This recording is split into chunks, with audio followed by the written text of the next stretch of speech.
Yeah, so having a plan, thinking about retirement early, how we're going to spend our time, perhaps some challenges we might face, and thinking about how we might overcome those.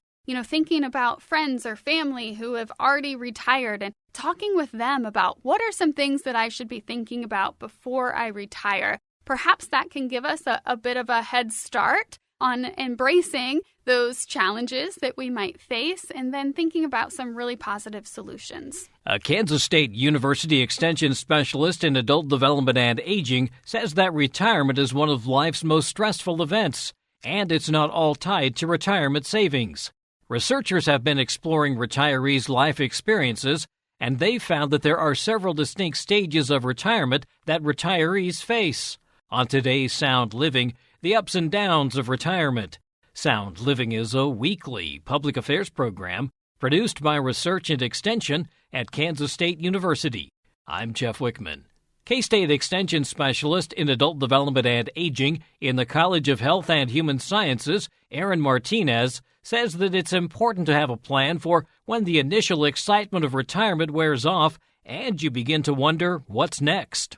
Erin, I think the dream is always an opportunity to get to that final stage where we've had a long career, we're ready to retire, but there's also some apprehension along with excitement that comes along with that. Yeah, so retirement can be a really exciting thing. We've worked so hard throughout our lives and those working years to sort of build up and get to this point. But retirement can also be a difficult transition. It's exciting and wonderful, but also there's some thoughts that go along with it. I guess we talk about stages of grief, but there's actually some stages that go along with retirement, too. Yeah, so oftentimes people will start off in that honeymoon phase where retirement is that newfound freedom. It's relaxing, engaging in all of those things that we've wanted to engage in for so long. So it's really that happy phase. It's excitement. You're getting out and being able to do all of those things that you've wanted to do with your time. But then we kind of do all of that, and then we kind of wonder what's next, right? Yeah, there's definitely that lull that some people can have after they have accomplished their bucket list and have started to check a lot of those things off.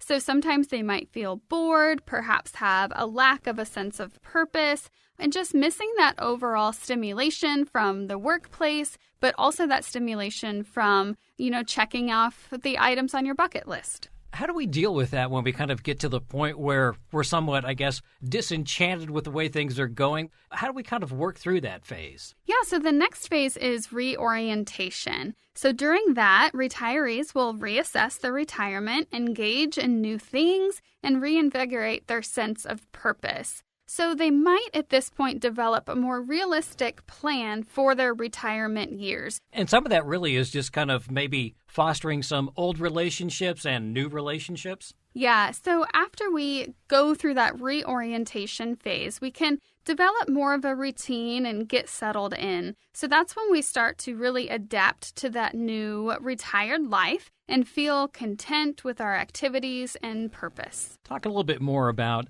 maybe settling in and looking at these new life stages. What are some of the things, I guess, that go through people's minds, or what are some of the things that they really try to accomplish? So after we've experienced that honeymoon phase, we're starting to settle in. There's a lot of things that people do want to accomplish. And some of that includes living a healthier lifestyle, also thinking about what their future holds and how to prepare for that. There's a lot of thoughts and processes that can go into that, as well as, really how do I enjoy spending my time? How do I not stretch myself too thin?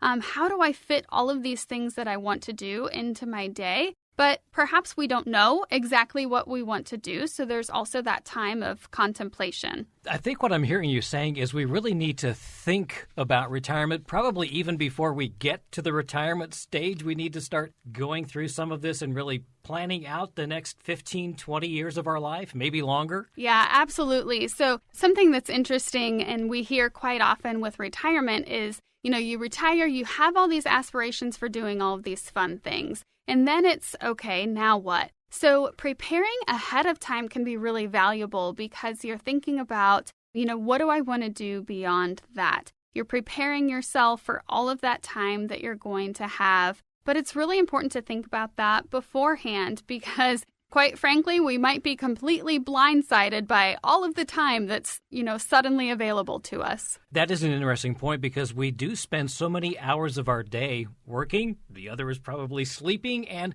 sometimes we're around the house for maybe just 2, 3, 4 hours a day. But when we retire, suddenly we're there all the time. Yeah, and, at first that might be great. But eventually you might experience some boredom or be a little lonely, just not really know what to do. Perhaps you've, gotten those gardening projects going and you've been tackling those projects around the house. But essentially, what are we going to do to keep entertaining ourselves and stay active and engaged in the community? And that can be a difficult thing.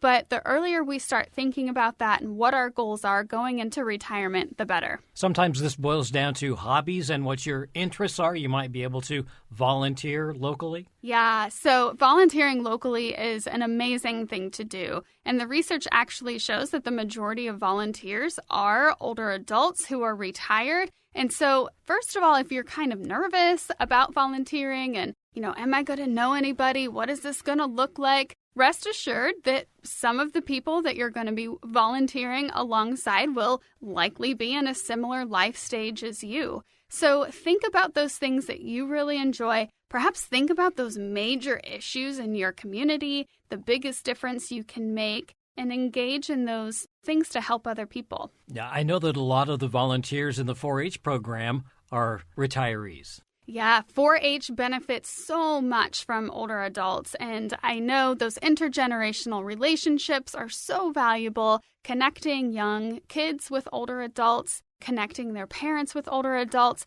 There's so many benefits to those relationships, and what a fantastic opportunity for young people to learn from individuals who have more experience and wisdom and things to pass down onto that next generation. It's kind of also a nice way to make yourself feel young, too, to be around the younger people and the excitement that they have when they're working on a project. I think that does kind of make everybody feel a little bit younger when you're around younger people. Yeah, so the more active and engaged you are, ultimately the healthier you're going to be. Both physically, mentally, emotionally, it's going to benefit everyone involved. But think about this, if you're sitting at home and not doing a whole lot, or if you're out and about in the community, engaging with others, helping others, I think the latter is probably going to make us feel a little bit more fulfilled and giving us that really important purpose in life. We often think a lot about money as part of our retirement goal. Granted, that's a huge part that we need to take care of, but really the social and what we're going to do from there on is equally as important. Yeah, and that's something that people, quite frankly, just don't talk about.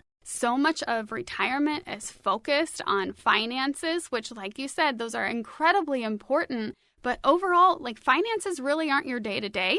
These social aspects are. So it's so critical that we're thinking about that. How are we going to spend our time? What do those relationships look like? How do we want to give back to our community? We need to think beyond finances and start to make that conversation the norm rather than retirement just focusing on money. We talked a lot about volunteering. There's a lot of social clubs as well that you can join, organizations within the community, maybe even going to the senior center from time to time. Those are things that we maybe need to start planning for and working into our schedule, and then finding the things that really maybe fit our personalities or what we like to do. Yeah, so the senior center, we often hear, oh, that's that place for those old people. But that is the farthest thing from the truth. Just the other day, I was over at the senior center in our community, and it is just filled with vibrant people who are active and engaged, doing all sorts of different activities, sharing meals together, having card clubs. There's all sorts of just puzzles and fun things around in the area. But they're also doing, exercise classes and learning new things. And we were over doing some nutrition workshops. So just learning more about new things that we can put into our diet as we age and, how our taste buds change. And so it was just a really fun way to talk about new ways to incorporate fun things into our diet. But that's just one example of some great things that are going on at your local senior center. And I really encourage you to, push that stereotype aside that it isn't just for those old people.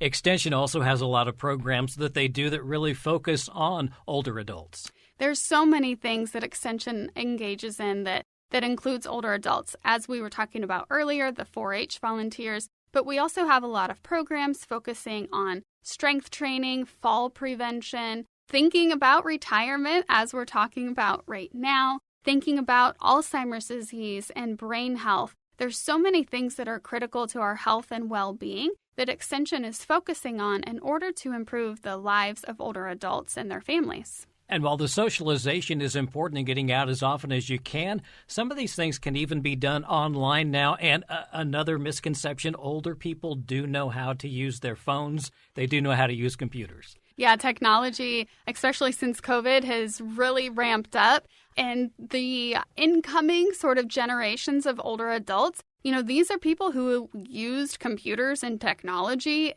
throughout their years in the workforce. And so I think we oftentimes have that stereotype, and we need to push that aside and realize that older adults are capable of using technology, even if they really haven't before.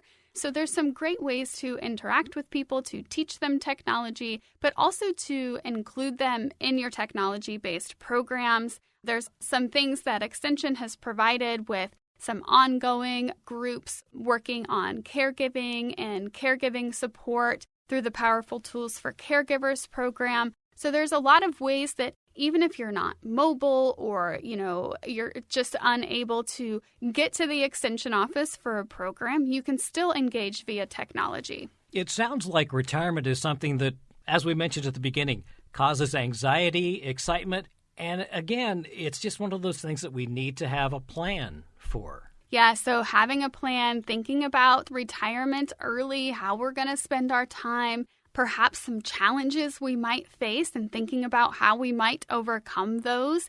Thinking about friends or family who have already retired and talking with them about what are some things that I should be thinking about before I retire. Perhaps that can give us a bit of a head start on embracing those challenges that we might face and then thinking about some really positive solutions. I know a lot of people move closer to their children if they have them. That is something that people do take into consideration, is the possibility of leaving a community that they've been in for a while and moving someplace new. Yeah, so we see some increased numbers of older adults who are moving after retirement, whether that's to be closer to their children or other family members. Sometimes we see those snowbirds who want that second residence or primary residence down in those warmer climates. So that is a common thing, but that can also really be a struggle if you've lived in the same community your whole life or for a large portion of your life. And so while that is exciting, we also need to make sure that we're prepared to navigate the emotional strain and sort of roller coaster that can come with that. But what an exciting opportunity to be able to join family, friends, join a new community. So it is a wonderful thing, but it may not be the most wonderful thing for everyone. So, working through, is this right for me? What could this look like? Those are, again, some things to think about. Communication always key no matter what you're doing. Absolutely. We always need to be communicating, particularly with a spouse or partner, our adult children, thinking about these things. Making informed decisions, all of that is so important. And if people want more information, they can visit the Extension office. There's publications online that they can check out. Absolutely. So your Extension agent will always have great information to connect you with. If they don't have that expertise themselves, they are more than happy to connect you with experts on the topic. And then people in the community who are able to work through these types of things. So, for example, the senior center and learning more about what they're able to provide. So always use your Extension office as a resource, and they have access to those online publications that are talking about tips for managing life after retirement. That's K-State Extension Specialist in Adult Development and Aging in the College of Health and Human Sciences, Erin Martinez, with information on managing the ups and downs of retirement. Sound Living is a weekly public affairs program produced by Research and Extension at Kansas State University. I'm Jeff Wichman, and this is the K-State Radio Network.